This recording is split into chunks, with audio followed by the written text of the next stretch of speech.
Okay, these are the drums with the plate on the inside. A lot of the new ones doesn't have that plate on the inside. But I have an issue here. That's a crack right there. So this cup is cracked, needs to be replaced. So I'll have to do that one, and I might as well do the one on the other side of the same axle.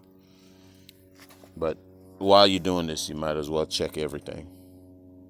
And after I got the cups out, and that's simple. You just knock them out with a punch or something.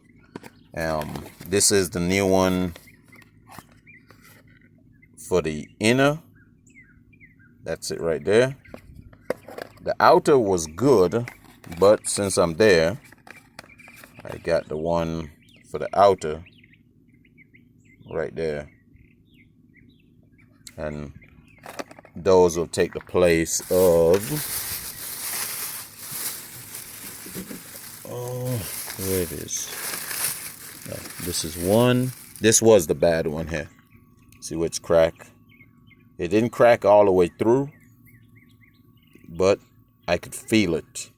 If you rub your hand, your nail, right there, you could feel it with your nail. And I went ahead and got the 4 brake sets. This one here, the number on this one is the right hand side. These are right and left. So that's the right. And I think this one is the left. Yes, this one is the left. So that is the number on the left. All right. They have, and these will fit the old school hub as well as the new hubs, as long as you have the 7,000 pound capacity. These work on it. So, and the only difference is the direction this goes. So if they both right here, that one, they're upside down right now. That one will swing that way, and this one swings going that way when it's right. All right, and well, I'll go ahead now and start working on this. Oh, and don't forget, I forgot to mention,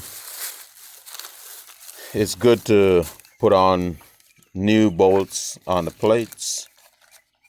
These are the bolts, and that's the number right there. And these are the nuts that go with it. And that's the nuts there. The nut is actually kind of oblong shape. Let me see if I can get it. It's not a circle, so it does not back out. It's like a locking mechanism.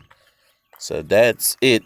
And that ran right at about 340 for everything. All right. All right, that's the set. And the one that fit is this one right here.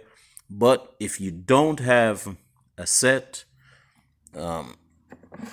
you can just use something that'll fit and a hammer and put it in. I got the press, so I'm just going to use the press. Put some grease on the inside and just slip it in. If you don't have it, it's not impossible to do it. It's not that hard. Okay, I got it all the way seated. Just make sure whatever you're pressing it in with is smaller than the outside, so that it sits all the way down where it needs to be. Then I just flip it over and put the other one in. All right, and that's the grease I'm using for that high temp bearing grease. All right, and the other side is in now. I just used that same little cap I had at the top, flip it over, and it was a perfect size. All right. Okay, what I did, I used this right here to pack the grease and the bearings, and then I just wrapped the bearings up there and there. So they're all done. And now I go ahead and put it in. Okay, the bearings I put in is the same ones that I took out. They were in good shape, so I just cleaned them up. But the seal is a one-time use. So this is the new seal to put in right there. That's the number. So I just put a little grease around it, just like I did with the seal, with the cup, and then just push it in. But I use like a piece of wood. It doesn't take much pressure. You could also just take a hammer and tap, go around, and it goes in also. And some of them, if it's complete metal around here, this one's a rubber coating. If it's complete metal, put some Permatex around it to seal it. All right. Okay, and that's all I did to press the seal in. Touch it here and it's flush. Right there is flush, the other side is flush, and that's good enough. All right, so I'm done with the press now.